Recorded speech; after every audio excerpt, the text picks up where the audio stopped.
Okay. Yo, greetings everybody. We are live. Greetings everybody. This is Wesley Pepper. This is the Lexcia podcast. This is episode 115. And please mind the dogs barking. This is just really bad timing. I try to keep them quiet, but clearly I'm not a dog person. Anyway, it's episode 115. Welcome everybody. I'm just touch base on last episode. I have Kabelo Mofokeng again. We're going to be co-hosting again today. So greetings, my king, and we're talking to a really cool guest who I'll get in there in a very short second. I just want to announce, man, I said this last week. I've actually been, producing these YouTube shorts, which I know people have been watching. I haven't been doing much of it this week, but that's because the load shedding schedule was nightmarish, especially the beginning part of the week. I've also received some interesting comments on some of the YouTube shorts. Maybe I'll get to that in a future episode. People are trying to pick fights with us, but that's a good thing. Our content is stirring the pot, so I see it as a good thing. What was the other thing about these shorts I want to mention?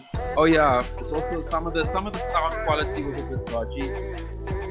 These dogs is too much. Okay. Yo, greetings everybody. We are live. Greetings everybody. This is Wesley Pepper. This is the Lexcia podcast. This is episode 115.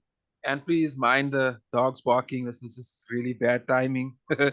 I try to keep them quiet, but clearly I'm not a dog person. Anyway, it's episode 115. Welcome everybody. I'm just touch base on last week's episode.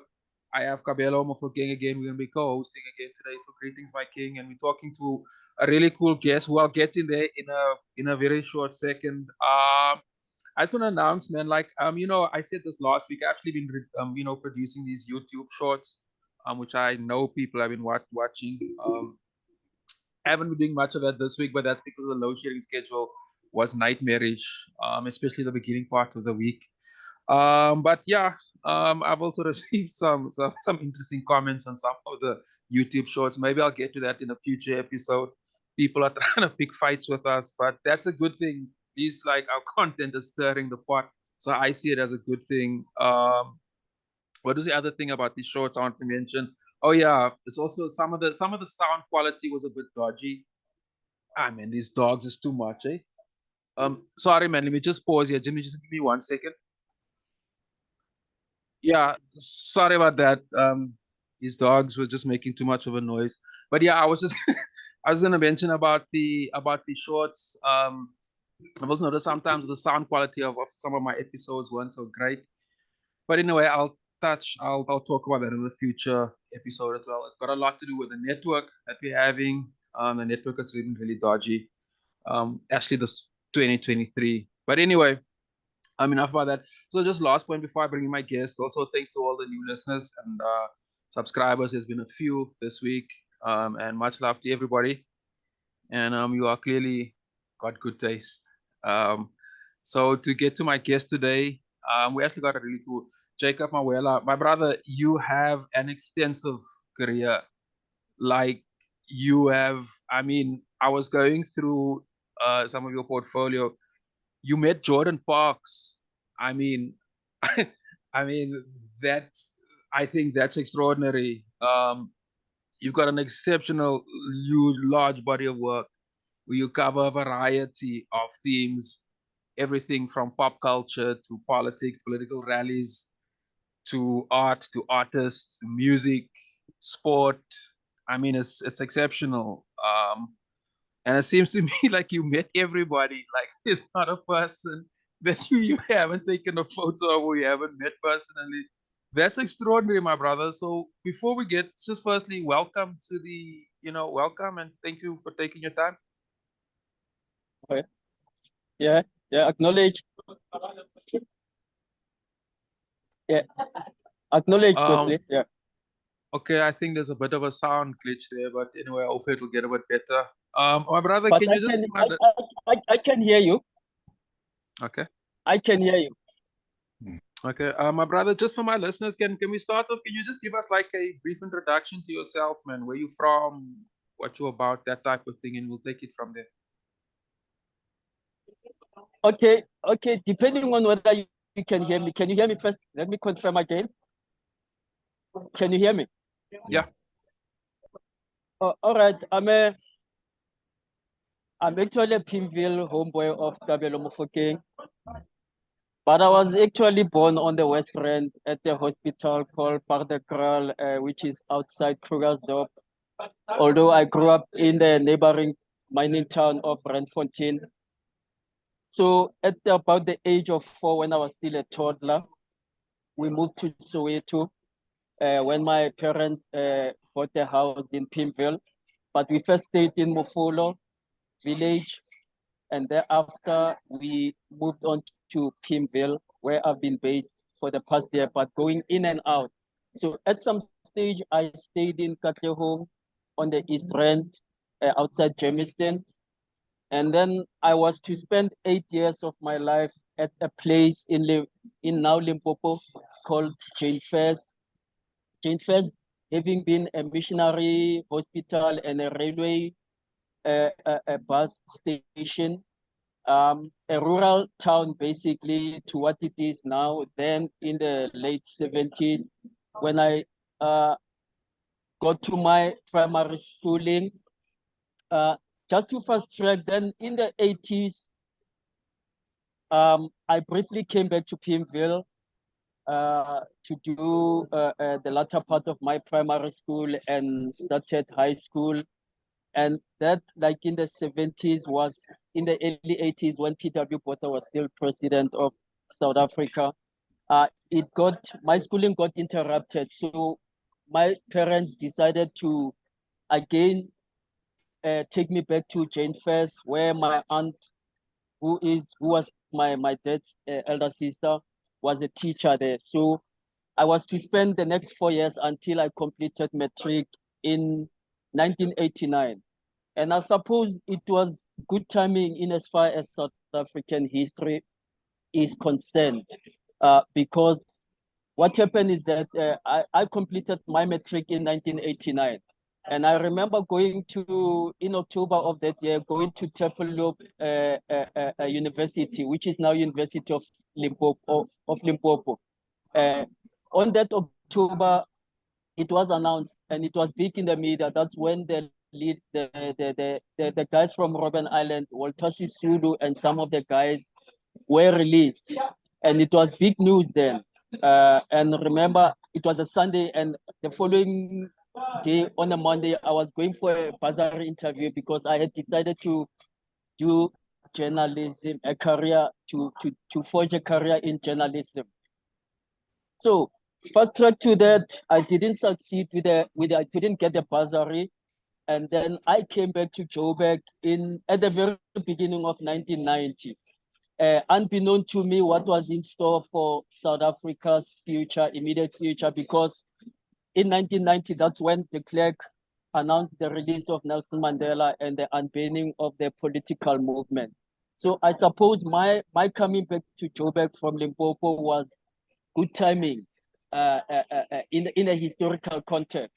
So what was to follow was that because I didn't have money, my parents didn't have money for me, because I had a choice of either going to Peninsula Technikon or ML Sultan in Durban to go and do a diploma in journalism. And remember back then, at the beginning of the 90s, I had no background whatsoever in photography. So because I've always had a fascination with words, my design actually was to do a diploma in journalism. So because of a lack of funds, I ended up at one of these colleges, one of them being, I don't know whether you know a college called Benham Business College. So I did basically a course, an introductory course in journalism, which I remember entailed writing in what they call the Pitman script, which is, in other words, shorthand writing, and doing a course in typing. To this day, from the training that I got, I consider myself one of the fastest. I can type, reasonably well on a keyboard. So that was some of the skills that I gained at Benham College. And then I then started now wanting to freelance with the papers. I remember one of my first venture was a story for Bona magazine in the early around 1992. Yeah, around 1992. I did a story with the assistance of an editor from Bona magazine about a gym a gym craze which was taking shape in Pimville at the community center there. And then around 1990, in the same year, there's a gentleman called Benji Francis, where the Newtown Mall is now. He headed what they call the African cultural something. As I was, hustling around town, he happened to notify me of a UNESCO bursary opportunity to do photography or photojournalism in Cape Town. And I remember I had to take that because at that time, a very dear childhood friend of mine had just passed on in 93.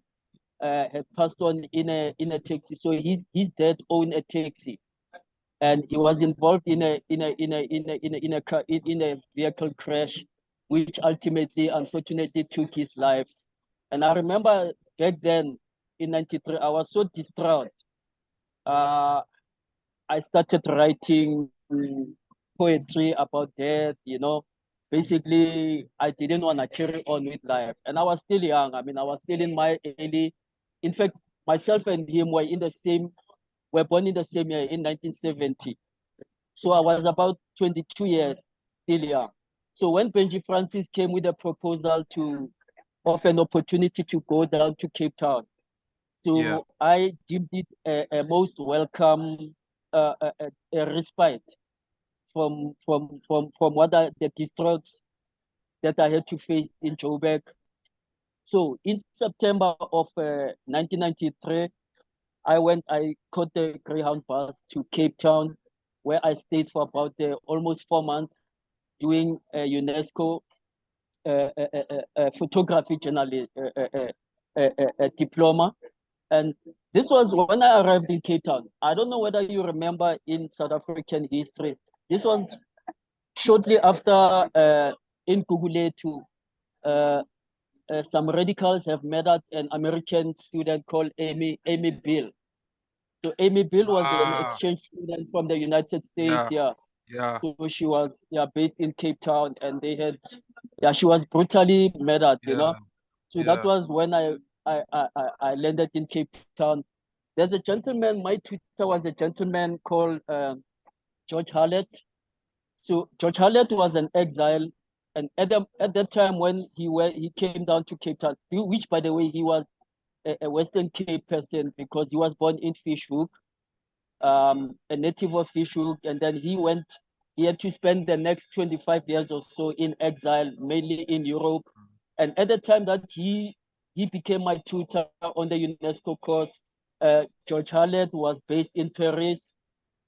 And one thing leading to another, it so happened that later, after I went back to Joburg at the beginning of 1994. And remember, when I came back to Joburg at the beginning of 1994, the people who were at Codesa, Mandela, de Klerk, and the other negotiators, they had already set a date for the very first democratic elections for South Africa, which were set for April of the 27th of April. The reason why I'm saying there's a linkage with George Hallet being based in Paris, is that a person who was to open the door for me in the media, a photographer named Ken Oosterbroek, who was then the Star newspaper's chief photographer. In 1993, he happened to have an exhibition in Paris of his work. And I understand he stayed at George Hallet's apartment in the French capital. And unbeknown to me, that linkage actually worked for me because after I came back to Joburg at the beginning of 1994, I wrote Ken Osterbrook a letter where I mentioned that I was a student of George Hallet.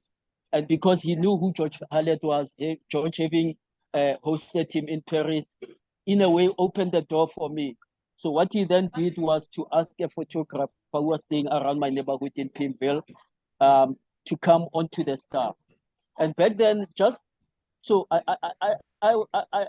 got on board on the Star as an intern, just in March, which was a few weeks before the the the the, the historic elections.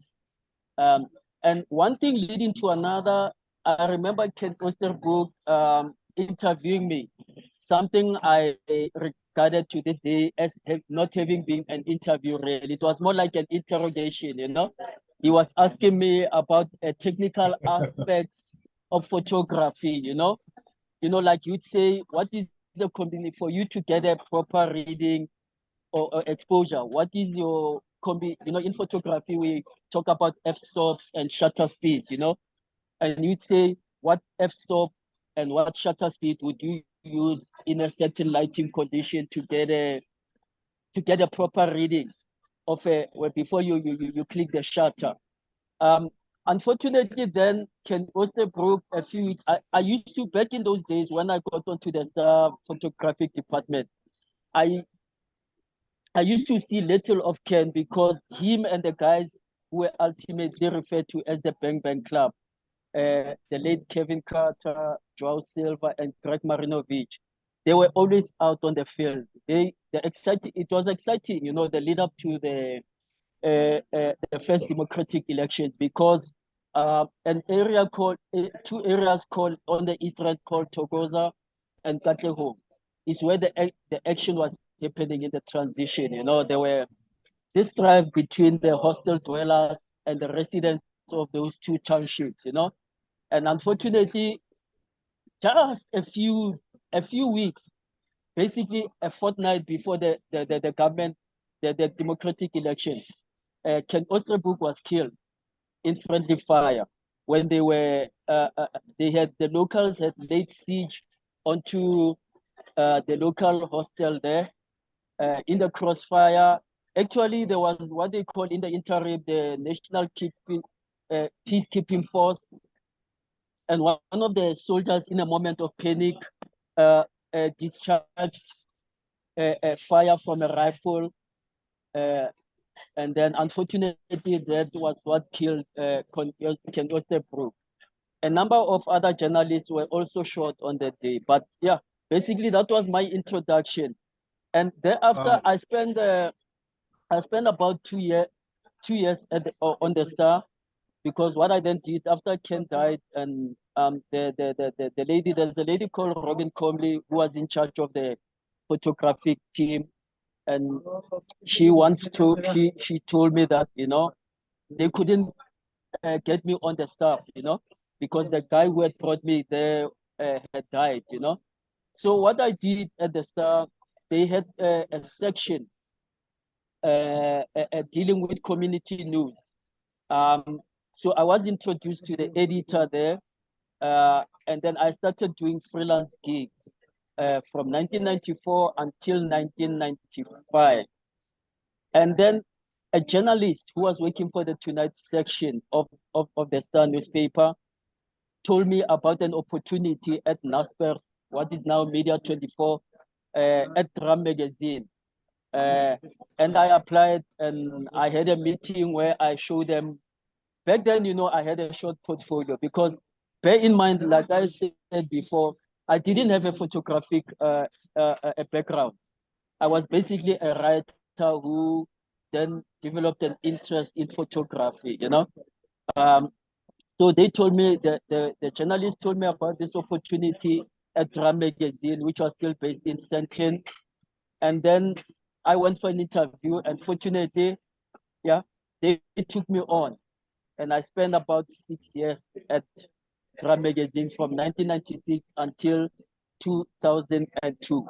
And what Drum did was, the pace there was at least laid back, unlike in the newspapers, I was being introduced to doing studio work. for the magazine covers, which would feature anything between models and celebrities who appear on television. And yeah, that in a nutshell, yeah, that encapsulates, yeah. Kabza, just before you come in there, my brother's gonna make a point. Your career fit between the biggest change in South Africa. It must have been like all these names that you mentioning, like these are legends in South African culture. It must, like, wow, like George Hallet. I mean, I'm a huge fan of his work as well. I'm just like, yeah, this is very impressive. Thank you for sharing it. Okay. Kabza? All right. Yeah, sure. Jacob and I, we started working together like around 2010. Remember Jacob with that fifth year Soweto Photo album? Yeah. So Soweto Photo album is a collective of 5 photographers from Pimville, and Jacob and myself are part of it. The other three guys is Matotam Kobeni, Buyap Mdlele, and Jacob Mawela, and we co-curated an exhibition titled Fifiela. Fifiela is a Sesotho term meaning to see with difficulty. And I think it was a time when a lot of the content would then be show or stories, township experiences or stories that happen within township communities would then be distributed and shown outside of the township experience. So they would be shown perhaps in gallery spaces in the city. And I think what we then were concerned about was the idea of as people who would operate in between the two spaces, out in and out of the township. However, working in the township was a bit of a challenge because often people don't understand how we apply ourselves as we operate on field in the space of social documentary photography. Because obviously photographers of visual stories in terms of where they're captured, there's people often use different approaches. Like in the cities, you find spaces where people are using photography for maybe making IDs or others capture images for parties, so this the idea of working with a sense of social documenting stories of the people within the communities, I think was one of the challenges that we were trying to address, as opposed to maybe photojournalism when you're actually pursuing an image that is newsworthy for a very specific time, And I think maybe, I don't know, Jacob, maybe this is an interesting space where we could discuss, because what you've just described, a lot of the time what you just described right now was your experience as somebody who received that training in photojournalism. However, your current work, recently with Art Bank, recently with the exhibition that you did, the easterly side of Orlando, also with names in upper letters. Those images seem to be more of social documentary reflections or narratives that capture or that operate more on what would pigeonhole as social documentary photography, right? So I don't know, you although you may have received training in photojournalism, however, you seem to have operated in a different manner, or your work has been able to have a value that is operating in a social documentary photography space. I don't know, could you maybe speak a little bit of your approach as somebody who is telling visual stories? I don't see the two as a dichotomy. I see them complementing each other, and also in a way expressing the versatility of photography, the possibilities of what the camera can do. So going back to 1994, I hit the ground running. After the excitement of the aftermath of the 1994 democratic elections and Nelson Mandela's inauguration as the first democratic president of the Republic, I was left with a period whereby I didn't know now what to do. Because remember, I said this lady who was heading the Star photography department, Robin Comley, said to me, you know, basically there's no place for you here because the person who brought you in, namely Kenoster Brook, had unfortunately perished in the violence, in the transition violence, you know. So for instance, in that period, the exhibition which I currently have is the line of the Orlandos at the YMCA in Orlando East. I actually started it, which is now 29 years ago. In that period, immediately after, like I said, after the excitement of the elections, you know, because I wanted to occupy myself. I'm the sort of person who gets easily bored and depressed, you know. So I immersed my time in, because as I explained at the walkabout of the exhibition when it opened in March, you know, I had always had a childhood fascination with the neighborhood of Orlando East.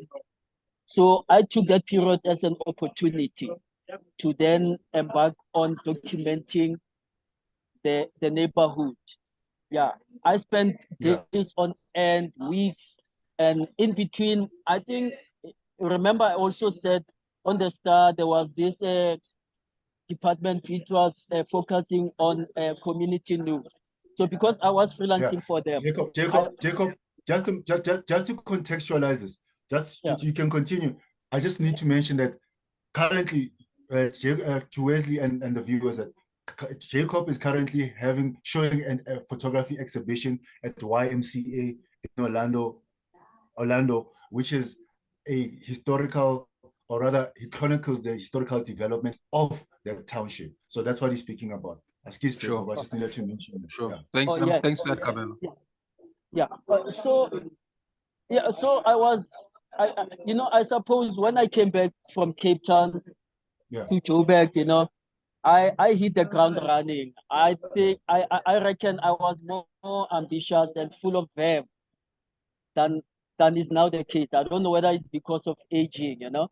But nevertheless, I did the Orlando East documentary, and I also did another one which was part of what Kabelo earlier alluded to, which was part of Fifiela. So I did parallel to that. I did a documentary on owners and families which had vintage cars around Soweto. That also was a project of passion, you know, because I titled it Transvaal Johannesburg. So Transvaal Johannesburg is named after the old TJ license. People who are familiar with Soweto and Joburg, with the old license plate on cars, you know, used to spot TJ. So TJ meant stood for Transvaal Johannesburg, you know. You remember what is now Gauteng used to be Transvaal in the apartheid era. So that was also a project that I did parallel to easterly lying of the Orlando. So going back to what Kabelo, what would maybe you think it's a dichotomy between social documentary and the traditional photojournalism. I suppose what you refer to as the social documentary that I did with those two projects stemmed from I've always been an observant person of society. I'd walk on the street and actually sort of spy on people without their knowing that I was spying on them. You know, I'd walk on for instance, with a project, with the Transvaal Johannesburg project on vintage cars. I would literally walk on foot on many streets of strange neighborhoods around Soweto and peek into yards to see whether any yard would have a car, you know, whether the car was still moving or a park for many years. And whenever I could spot a car in a yard, I took the liberty of getting into the yard and approaching the people there and explaining myself. And because they could see, in a way, it was the camera was always an easy license. Because once I told them I'm a photographer, I'm on this kind of a mission, most of them would just readily agree for me to photograph the cars, So that thing stems from a childhood habit of mine, which I still cultivate, where I do to this day what I call urban hitchhiking.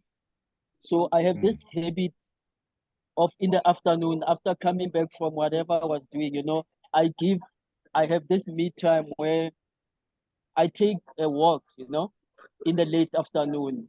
And that's where I find a moment of therapy, where I can think, where I can audit what I have done for the day, So, yeah, I suppose a project like Transvaal Johannesburg, that eye for social documentary, it's that curiosity about observing what's around me. Yeah, people.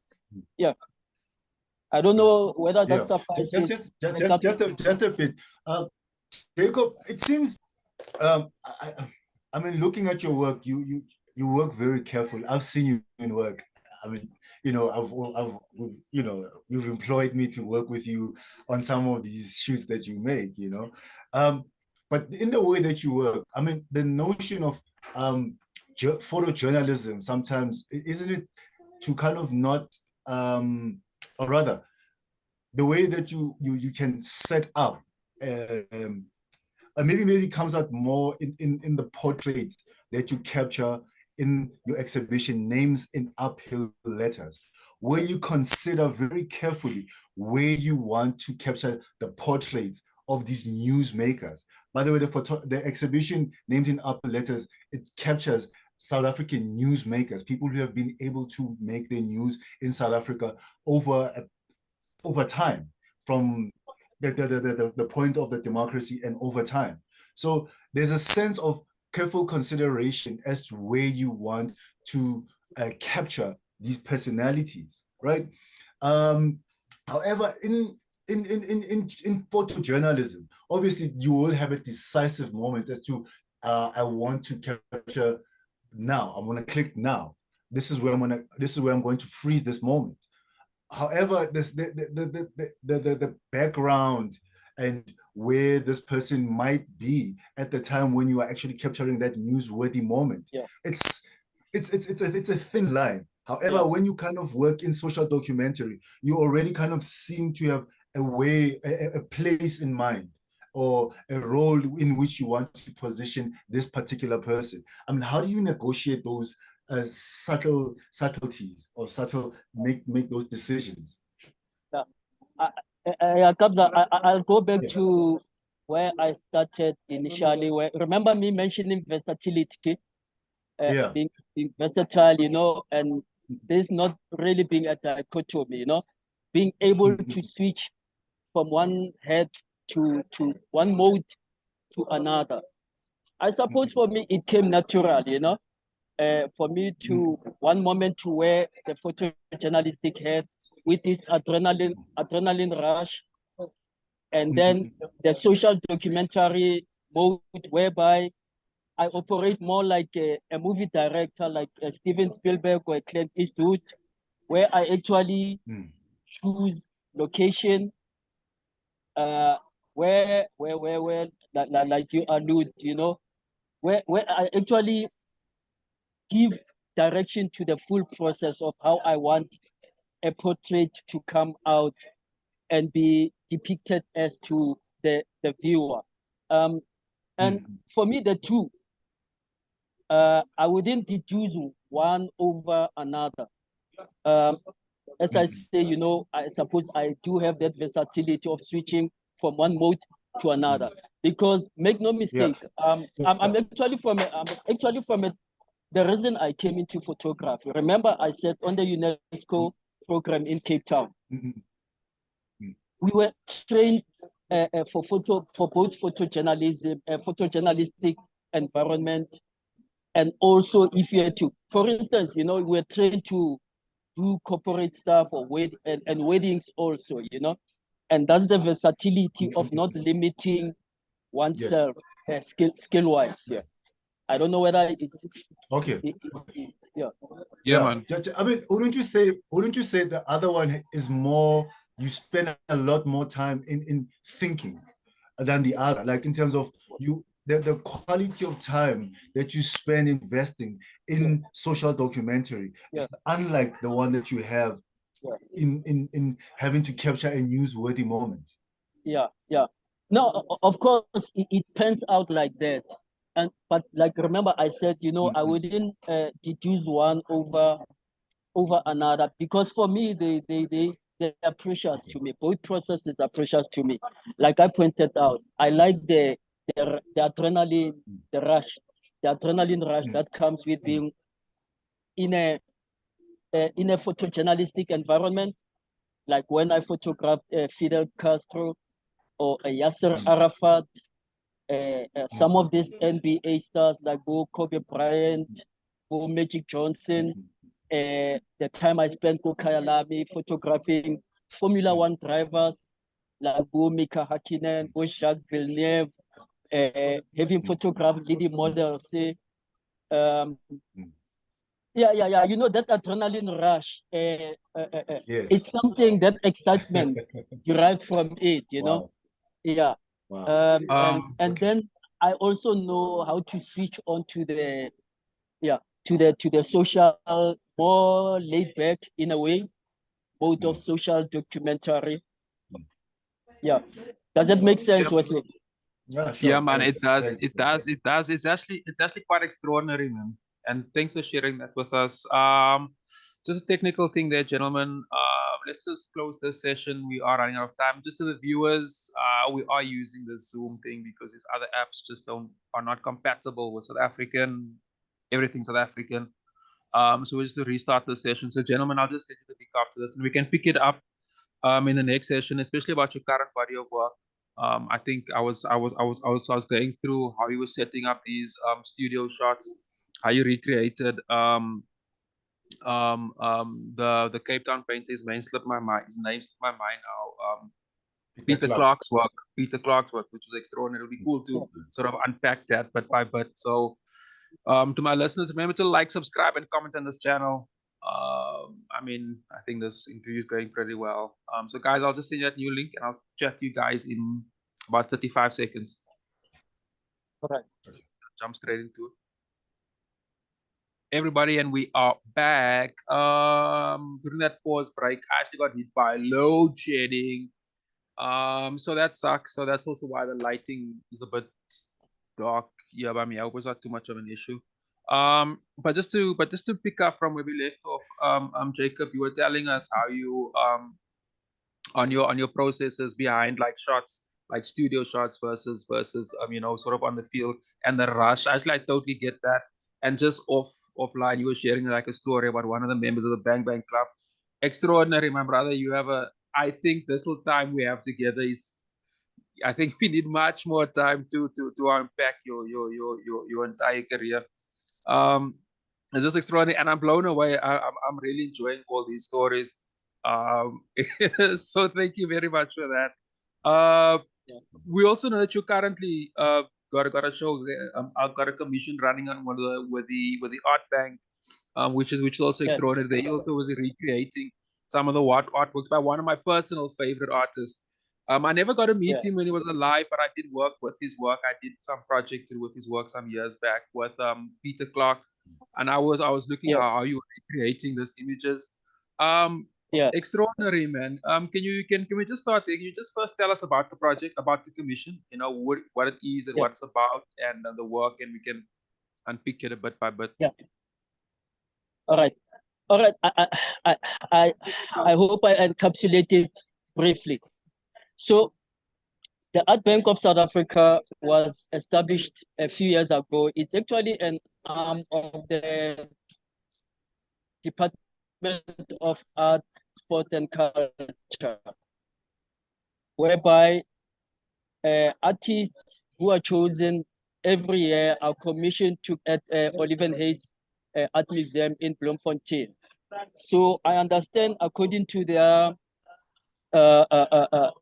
on their website, it's for the purpose of those artworks ultimately being bought by the department for display in their offices, and also to be purchased by companies and individual collectors. So I applied for that. By the way, it's under what they call the PES, Presidential Economic Stimulus Program, which is having its third year. So PES was created for, remember, after the disruption of COVID-19 back at the beginning of 2020, many artists and creatives were left with no gigs, no jobs, you know. So it was created for that purpose. So I happened last year to see it being posted, an invitation to apply on one of the WhatsApp groups of South African photographers. And because, you know, with myself too, as being unemployed and being basically a freelancer, hustling for myself, you know, I said, what the heck, you know, let me apply for it.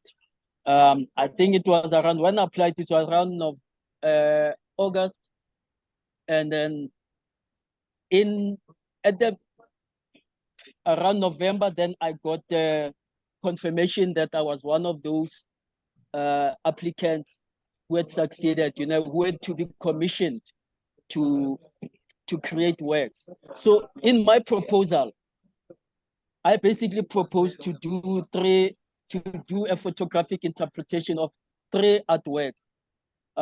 One of them being that of Peter Clark, whom I personally knew, and I'll come back to Peter Clark. And then another South African artist named Vladimir Trechikov. And then, of course, the American pop artist, Andy Warhol. So with Andy Warhol actually is also photographic. Basically, it's a 1960 publicity image from a movie called Falling Star, where they had the man who was to become famous as a rock and roll king, Elvis Presley. Many people, I don't know whether they knew, before he became a rock and roll star, he was a Hollywood actor also. So the publicity shot was actually from when he was acting in a movie starting the movie Falling Star. And then with Trechikov, so with Trechikov and Peter Clark, my photographic interpretations of their artworks were something that I had for a long time wanted to do, you know. Like with the Trechikov, there's his artwork is titled Melon Time, where you've got these 3 kids, 2 of them in one frame, 2 of them having slices of watermelon, and this other kid bereft of a watermelon, and he has this despondent look, you know, understandably, because he was bereft of a watermelon, whereas the other 2 had, you know. And then with Mr. Clark's, Peter Clark's one, the title of it called The Fence, which features a dog, a landscape with about 4 youngsters, 3 of them climbing a corrugated iron wall at some location. So going back to Peter Clark, the reason, part of the reason why I had an interest in recreating his artwork, I knew him personally. When I was doing back in 2000, in the year 2000, when I was doing names in appeal letters, the project Kabelo referred to as my documenting South African newsmakers. I got to know Peter Clark back in 1993 when I was still on the UNESCO program with George Hallet. So what George Hallet used to do was to invite creatives, you know, to come into a lecture, you know, to present their works also. One of those was Peter Clark, because he was also a personal friend of George Hallet. And yeah, that's how I got to know Peter Clark. So in the spring of 1993.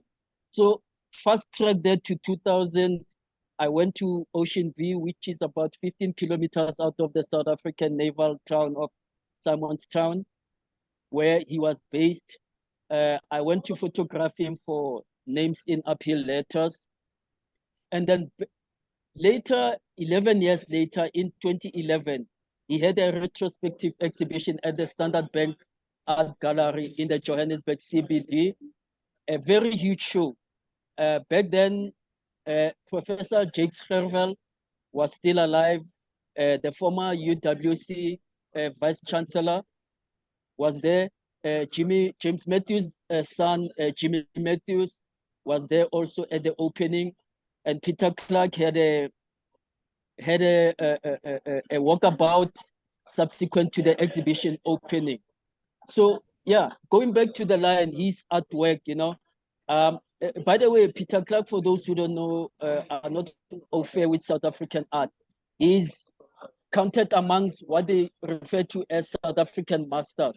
You know, like your Jacob Mawela, Irma Steen, Alexis Prela, and the others, which is distinctive from the William Kenridges, those who are more referred to as contemporary artists. Yeah, so that's my background with the. So how I approach the Kabelo, because Kabelo was part of the process when I set out my photographic interpretation of his work. So I basically had to, pretty much like in the movies, you know, I actually had to first identify a location, which was in Kliptown, and I actually had to create a set because I'll tell you this, Wesley. Basically, before I became a photographer, I always had designs on being a movie director. Again, I reference Steven Spielberg and Clint Eastwood, you know. So those the Art Bank Commission offered me an opportunity to work more like a filmmaker, a movie director, and combining it with photography. Yeah, it was exciting. And I remember on the line, if you saw, I don't know whether you saw the image, my interpret, it features a greyhound dog. So it was such an odious task because I had to take a lot of shots in order to arrive at the final selection, because mainly the challenge was the dog had to be depicted in such a way as the dog in the original painting, Peter Clark painting of 1960. Yeah, so that's my background, yeah, and my relationship with Peter Clark. Thanks for sharing that. Wow. Chokabza, you had something to say?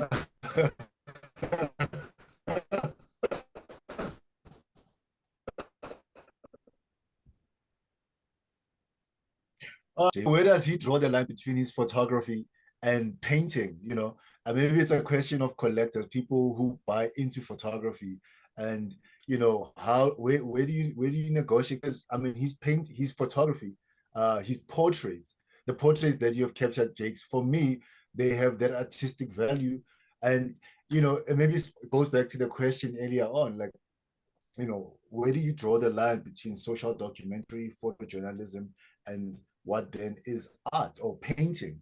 You know, and for me, that is the merit, the merit of your work, the work that you put in, you know, the careful consideration that, you know, as you're saying, like, you need to think clearly about the location and being the timing as well.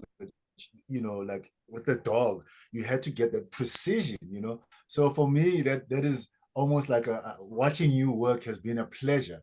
You know, it's somebody who is putting in the right stroke with that paintbrush and consistently going back to that stroke and until it's got the texture that is required, you know, and someone who is more of a patient observer. That's what I see in Jacob, you know, and it's been a pleasure to work with you and to know you as a friend, you know. Okay. Yeah. Yeah. I mean, like if I was ought to be a praise poet, I'd be his praise poet. You know, I have something written for him, but that's a nice one. That's a nice one, Kabelo. Nice one. Nice one. Sure. Jacob, do you want to tell us a little bit more about the Art Bank Commission? It's still up and running, and that type of thing. Where can people view it and so forth? Okay, incidentally, on Tuesday, because I was waiting on the person who was doing the printing for me, it actually got delivered on step. It's probably already couriered to Oliewenhuis Art Museum in Bloemfontein. And then what's gonna next happen is that they're gonna have a group exhibition of all the creatives who were commissioned. And then I think the next process also is to find collectors who would be interested in buying the artworks. Yeah. Okay. Yeah, man. Just for the listeners, Oliewenhuis Gallery is in Bloemfontein. That's in the Free State. It's actually quite a beautiful gallery. It's actually quite, the garden is very nice. It's actually quite a beautiful place. So if you're even around that part of the world, please go and have a look, because we will publish this episode on the 3rd of July, which is tomorrow. Yeah. Technically. Yeah. My Although, brother, Wesley, I don't know, can I just jot in there? I don't know when is the exhibition, the group exhibition slated, but what I can do, I can update you. But I know, I suppose in Art Times and the other things, they will announce when the exhibition is gonna be. Yeah. No, we'll do that, and we'll post it on our social media pages and our Facebook page. And if you're still not a member, it's the Art Lexcia podcast on Facebook. My brother, like just to come in there with we were talking about your processes and your subject matter. I mean, your history is extensive. It is extensive. I am very honored to have you on this platform as well, and like to tell these stories, and also to be part of your documentation. It's quite an honor for this platform. Moving forward, man, we are in 2023. It's pretty crazy all over the world. I don't think you can go anywhere in the world without some crazy following you, whether it's this or whether it's that. And in South Africa, we have an election next year, which some is also calling. Well, every election is the biggest election in the country, but a lot of people are forecasting. So, in other words, there's a lot of stories to be told. In post-COVID, COVID was a big disruptor. It just disrupted everything, including the arts. You mentioned earlier on, like during the hard lockdown, artists working in isolation and so forth. Moving forward, is there any projects or any idea or any story that you got your eye on that you're busy, conceptualizing or wanting to put together? Yeah, the immediate one that comes to mind is the Economic Freedom Fighters exhibition commemorating their 10 years of existence. Okay. Yes. Okay. So I happened to get that one through an acquaintance of mine who dropped me a WhatsApp note that the EFF is inviting photographers who have documented their 10 years of existence to submit images, for a group exhibition. So yeah, I have, in fact, I covered the EFF from their first anniversary. So I do have some images which I believe stand a chance to be part of the exhibition. There's a particular portrait that I took of Julius Malema, their leader, in 2019 at Orlando Stadium, just in May of 2019, just before if you remember the national elections, where the EFF had a rally. So that photograph reminds me of one of the Argentine revolutionary Che Guevara, taken back in 1960 by a Cuban photographer named Corda. You remember that one, which was made famous in a silhouette by which one you're talking about. Yeah. So I also have a picture like that. In fact, I had a graphic artist of mine to also turn it into a silhouette. just like Jim, is it Jim, the Irish guy who made that poster famous, the photograph, made it into a poster and famous. I don't remember his name, but he's an Irish artist. So there's possibilities regarding that one, because I can also, in collaboration with my graphic artist acquaintance, I can turn it into, emblazon it on t-shirts, you know, and emblazon it on, spray it on streets, you know, to conscientize people about it ahead of the. So what's happening is that the EFF is gonna have a big rally in celebration of their 10-year at the FNB Stadium in July. So there's some economic possibilities on that front, you know. I could either make t-shirts to go and sell at the stadium during their celebration at the FNB Stadium. But with that image itself of Julius, it's I'd like to publicize it as much as possible for it to gain traction, you know, like the Che Guevara one. In fact, what I'll do, Wes, I'll drop you a WhatsApp of the image I'm talking about, including the silhouette version, you know, just to get a sense of what I'm talking about. And then another thing in the pipeline, because I've never been, apart from when I featured with Kabelo and the other guys in 2010 in Fifiela, regarding the Transvaal Johannesburg project. Depending on where I source funding, you know, it's one of those loose ends. So going ahead in the foreseeable future, I'd like to do a solo exhibition of Transvaal Johannesburg on those vintage cars, because at the moment they are just lying around in my office, you know. People have never gotten to being able to see the project in its entirety. Sure. Kabza, you wanna got something to say? No, just a bit, just to remind us about this. Also, names in uphill letters. What's happening there, Jacob? Okay. Names in uphill letters. I'm currently in negotiations with the Vaal Triangle municipal people. So I asked them. I made a request to take, because remember, Kabelo, it's a traveling exhibition which has been to 3 metropolitan areas. For the people of the Vaal Triangle in Sharpeville, at the Sharpeville Memorial. For those who don't know, the Sharpeville Memorial was the scene of what in history is referred to as the Sharpeville Massacre of 1960, where people were shot and killed during the past law protest.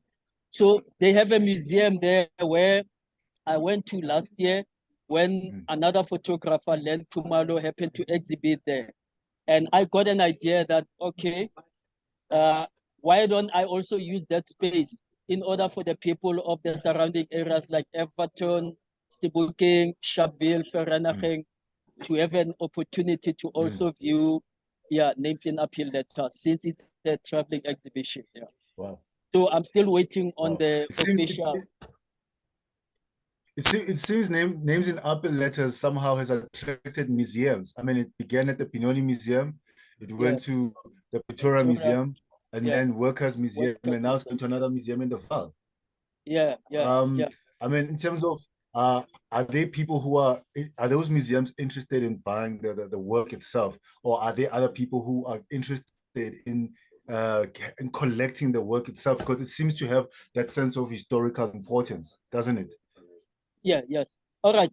So none other than, I don't know if Wes knows a gentleman called Mandla Ibeko, who's married to one of Tipo Hot Sticks, Mabuse's daughters. He's the proprietor of FNB at Joburg. Okay. One of the biggest fairs, you know, along with the Cape Town Art Fair and Latitude Art Fair.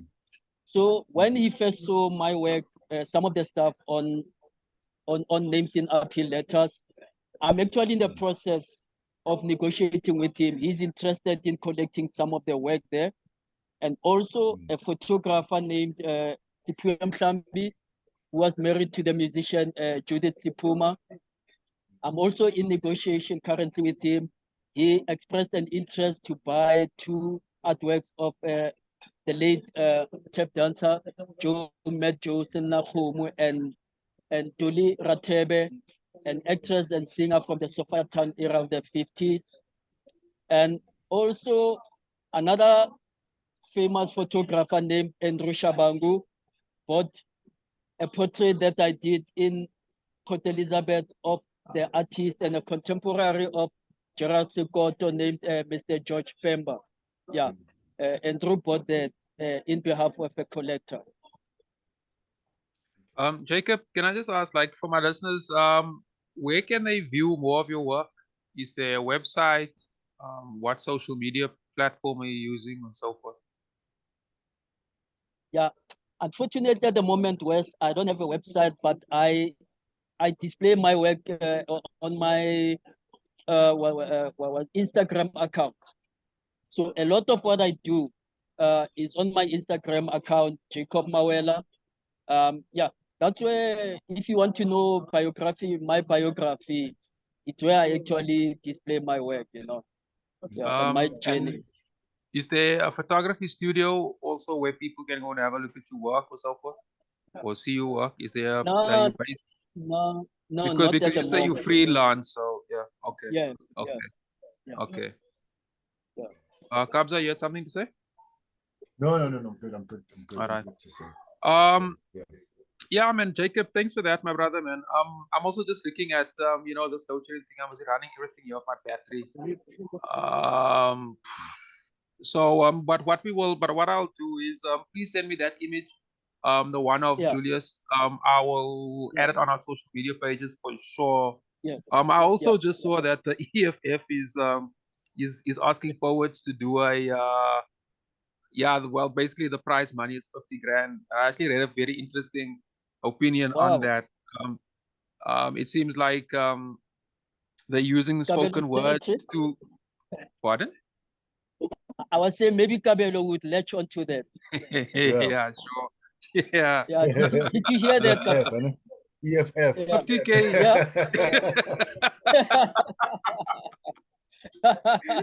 Yeah. Yeah. I think we lost Kabelo there. But yeah, man, we'll just continue. Yeah, I see they're offering that, so I think that's the same gig that you're talking about in July. It seems like they're gonna, you know, and I read an interesting piece is how they are using they might be using spoken word as a way to rally, because as you know, in South Africa, to my international listeners, we have a national election coming up next year, and these parties are starting to warm up and starting to rally their troops and so forth and so forth. But that's like off topic of what we were talking about today. Jacob, you know, just in closing, my brother, firstly, thanks again for coming through, man. Your story is extraordinary. I think we need a much longer, much longer time. There's so many other things I would like to, I'd like to know, like, what was George Hallet like? What was the processes like? What was he busy with? I'd like to know about Gordon Parks for sure. I mean, I think he was just and he has influenced generations of people, and likewise with George Hallet and the Bang Bang Club. I mean, all these guys that you work with are influential in South African in art culture, in like so many. It's extraordinary. I never met anybody that has met and worked like, I don't know. I just think it's really extraordinary. And I don't see Kabza coming back, but I think we're gonna wrap it up here, man. My brother, what I will do is we'll publish this episode on the 3rd of July. And just like with all my other episodes, I'll chop it up into various shorts, which I publish you know, throughout the week, and I'll notify you with everything. And just to all my listeners, thanks to everybody, man, and all the new subscribers. Like I said earlier on, there was a bunch of you this week, and much love to that. And to everybody else, you know, keep warm. It's cold in South Africa, so keep warm and keep safe. My brother Jacob, once again, thanks for coming through, and I will be in touch via WhatsApp with regards to this episode. One love, my king, and powered. And thanks for coming. Salute, keep well, and thanks for the opportunity, Wes. Yeah, long time and see, man. King. I'll put the Julius Malema once. Yeah. I'm looking forward to that. Sure, my brother. Yeah. Have a lovely weekend, man. Yeah.